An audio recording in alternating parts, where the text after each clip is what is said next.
models. That's exactly what they think they are. You are so much more than that. Yes, sir. And if you were in church, we'd say you're a child of God. But out here in the secular world, what I will tell you is you're still a child of God. You just have to go to Medgar College. And so what we're saying to you is, it is incomplete to be knowledgeable about the written word if the written word doesn't inform how you build your moral sense of self. And how that moral sense of self then carries it into the occupational endeavor of your choice. And then most importantly, how you treat other people, how you understand how to give back, how you understand the meaning of being in Medgar College. All of that, people, all of that, don't get it twisted. All of that is literacy. All of that is about how you speak, how you articulate your own point of view, and frankly, accept and read and are buoyed by the points of view of others. I thank the authors who've been here. I thank all of the vendors who were here. I thank so many people who make these moments so powerful that they resonate 2, 3, 4, 5 months way, way, way down the future. Thank you so much for the time. I didn't mean to take this much time to say hello, but I do want to thank each and every one of you for being here. So when I came back to Brooklyn, I knew all the players had changed. Didn't know where necessarily everybody ended up, but I knew things had changed. And as I was sitting one day in Balboa's across the way, I saw the borough president, now borough president, walk past. And I was at a table talking to some people from the college. And I saw signs on the door, vote for Eric Guy, borough president. And I knew Marty before. And as I was sitting there talking to my colleague, he said to me, you know, that man is going to be the next borough president, as Eric walked by. I said, yeah, I said, I haven't seen him for a long time. I know he was in the Senate. I know he did a lot of work on behalf of a whole set of issues, most importantly about education, at least when I was here.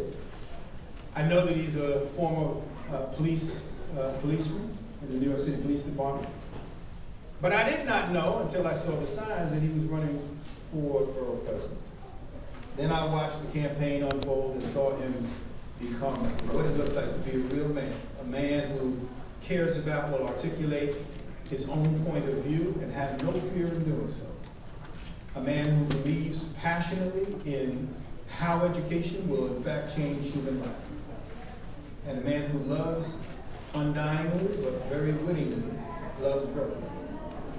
I give to you a dear friend, a colleague, and one of the most important leaders that you may have an opportunity to meet now and in the future, Borough President Eric Guy.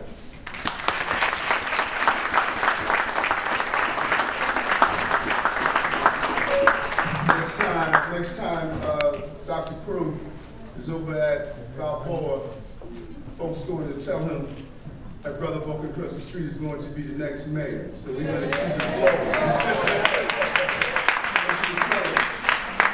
I enjoy listening to Dr. Crew because Dr. Crew just makes sense. Yes, sir. He just makes sense. And he does it in that old-fashioned just clarity. Sometimes we can become so intellectual that we can't have just a common conversation, and Dr. Crew makes sense. The right person at the right time to lead the right institution. And we have something in common in that we love using our space to do things for the people of this borough, particularly Central Brooklyn. Borough Hall has not had the level of excitement inside that building since the year and 4 months that I've been there. Our folks is using that space, and I'm happy to see that. Let me just say briefly, thank you for what you're doing, and I'll pick up this bottle of water because I talk about it oftentimes. You know, from my law enforcement days, I sit down and just watch a room. And I recall being at a restaurant, seeing a mother pour water into the glass of her 2 children. And a couple of tables over was a husband and wife, and they poured some soda inside the glass of their children. And I said, you know, this is an analogy to life. The question becomes is what are we pouring into each other? What are we pouring into each other every day? And so many people are experiencing emotional obesity because all they do is consuming a lot of sugary junk food and it's being poured into them. And we want our children to do better and be better. Then we have to pour things into them that is pure and that's liquid. Broccoli may take care of your human body, but literature and art nourishes your spiritual anatomy. And there is a deficit of that embracing of who we are spiritually. It's because so much of us are not having the constant pouring of something healthy in us. And we're blessed when we have a Dr. Crew or this great organization or these great authors, as I walked around and read some of the books, that gives us the reinforcement, pouring things inside of us. The reason that I can aspire and think that I can do more is because I've had great people just pour things in me. And as I watch these young brothers who are sitting here in the front with the acronym CB from St. Paul's Church and what they're doing with mentoring, great people are doing great things. And these young men are ready to lead.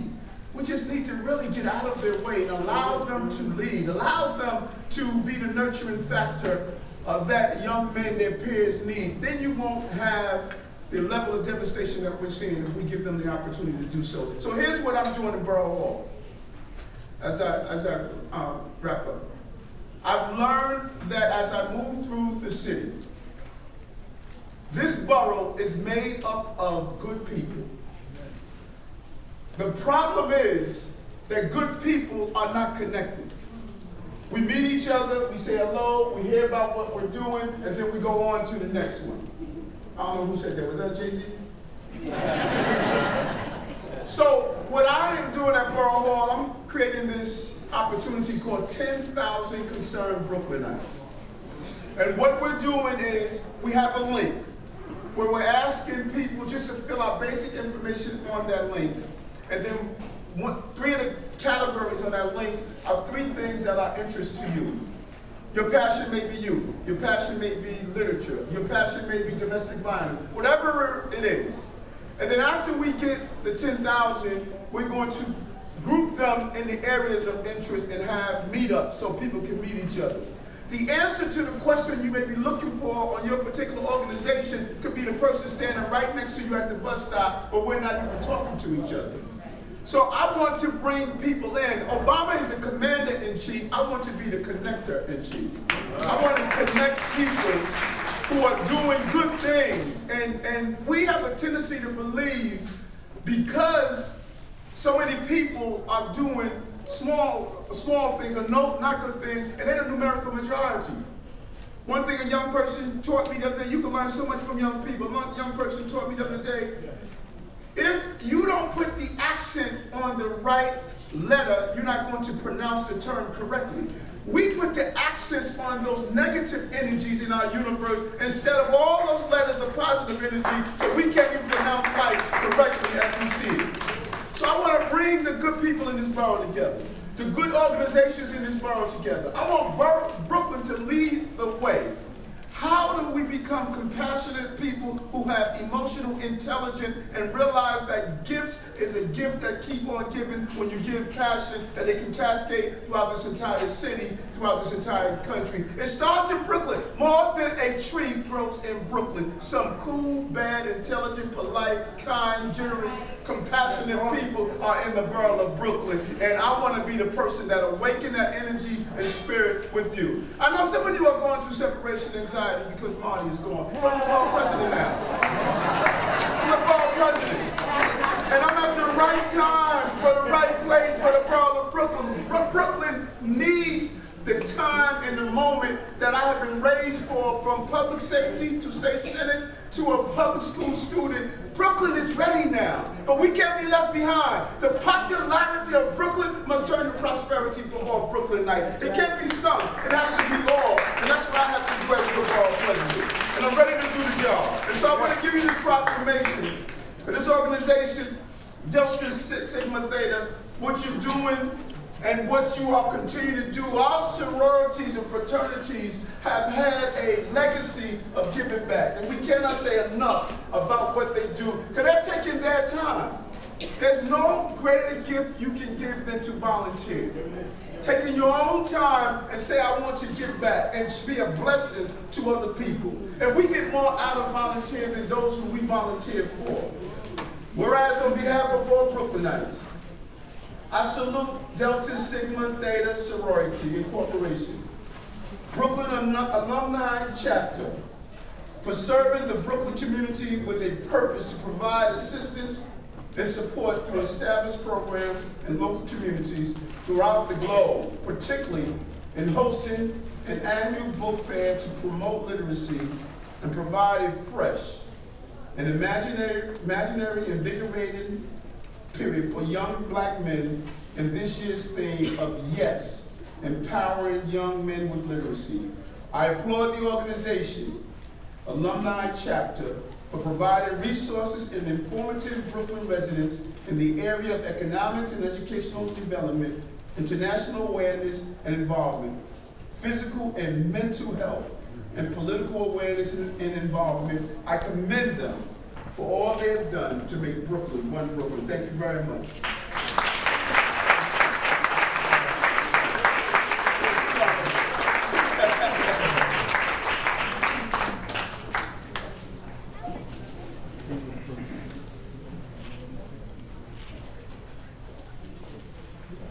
Ladies and gentlemen, we're at Medgar Evers College for the Delta's Book Fair. Whoa, everybody's packed up in here. You know, I met this young lady. You heard from the borough president, Adams, and you heard from Mr. Rudy Crew, who is the president of Medgar Evers College.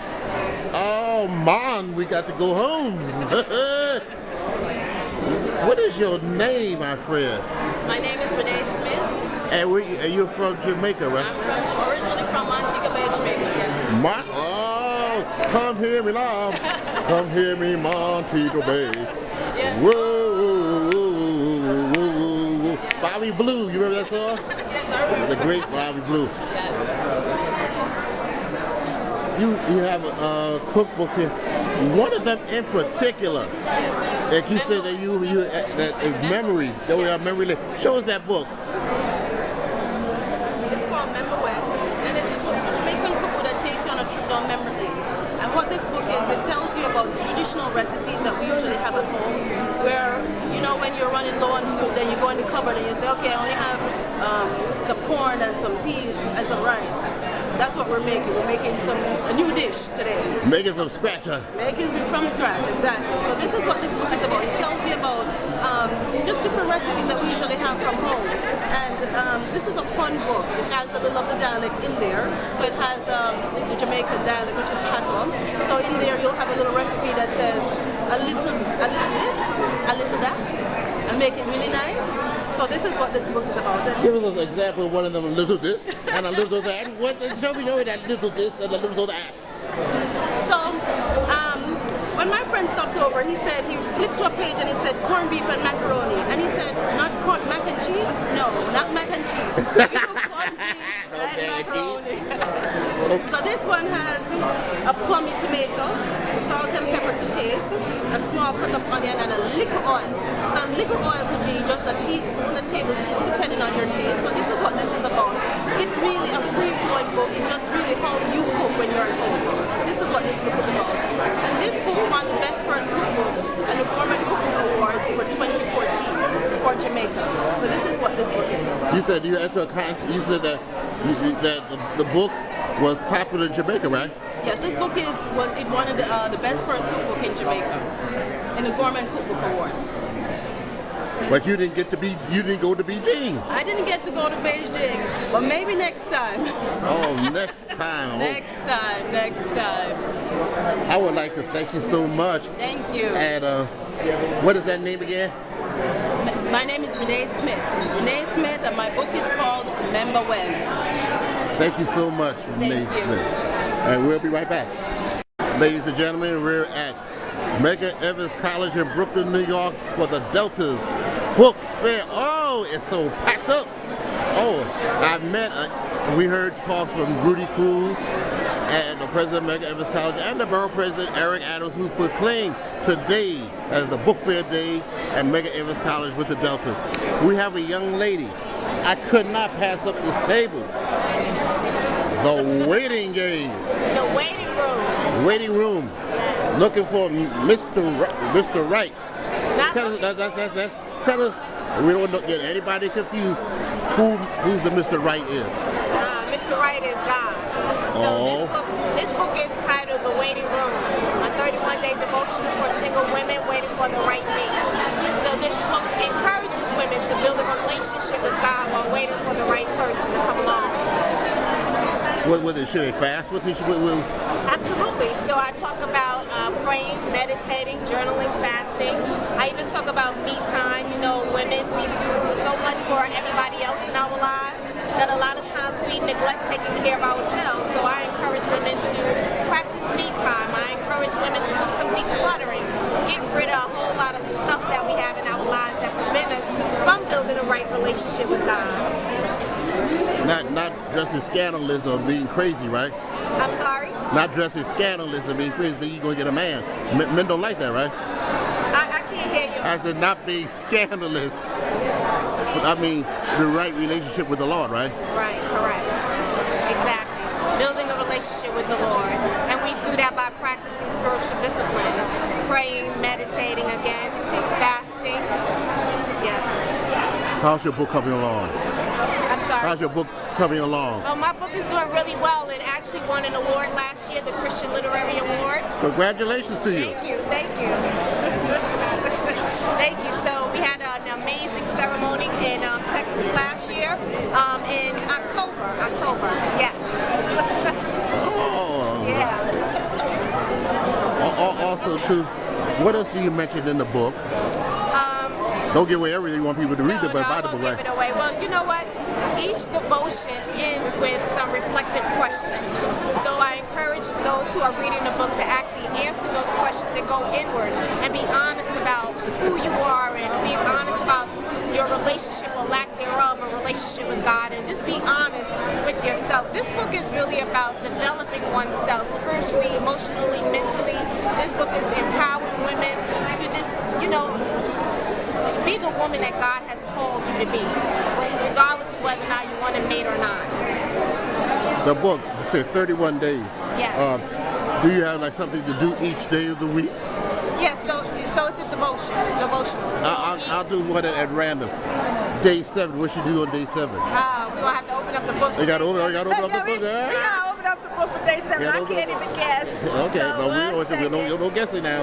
Okay. 1 second here. Day 7 is praying God's word. So in praying God's word, I talk about how we can use the word of God in our prayers, and it make our prayers more meaningful, and it make our prayers more powerful. What else? Give me day 21. Day 21. Uh-oh. Let's see. Day 21. And You playing the Bible? Okay, all right. Day 21 is surrendering. In what way? Surrendering. Surrendering in the sense of putting down our own agenda and figuring out what God's agenda is for us. So that takes discipline, that takes a whole lot of hard work, because we know what we want. At least we think we know what we want, and we normally go after the things that we want. But those things may not be in line with God's will. So we have to put our own agenda to the side and figure out what God's will is for us. You have folks reading this book. Did you get any positive feedback from them? Absolutely. I've received nothing but positive feedback from people. I have several reviews on Amazon. I've had men read this book and give me great feedback. I've had married women read this book and said that this book has helped them in their marriages. I've had teenagers read this book. Okay. Yes. Because the teenagers, because like a man, you know, like they may want to be like hanging out with the boys, but then when it's time to settle down, it seems like the guys don't want that kind of a woman. Well, they want a church-going lady. Well, listen, people want what they want. Yeah. But they don't want. They want somebody they could take home to mama. people want what they want, and so I encourage women to not only be the woman to take home to mama, but be the woman that God has called you to be. Absolutely. One final question. You want people to follow you? You say what's name? Sure. So my website is www.tcspelling. That's S as in Sam, P as in Peter, ELLEN as in Nancy.com. www.tcspelling.com. Twitter is TC Spelling. Facebook TC Spelling. You can always just Google TC Spelling. You're gonna find me. Oh, okay. And you have a blog. Do you write this blog every day? I don't. You know what? I'm going to remove the blog because I'm really not writing. I use the blog to post pictures pretty much. On that note, I'd like to thank you so much. Thank you. And we'll be in contact, let you know more about it. Okay, great. Thank you so much. Thank you. From Medgar Evers College, looking right across the street to Evers Field, houses where the Dodgers used to play. This is Lenny for the LMS Extra Show.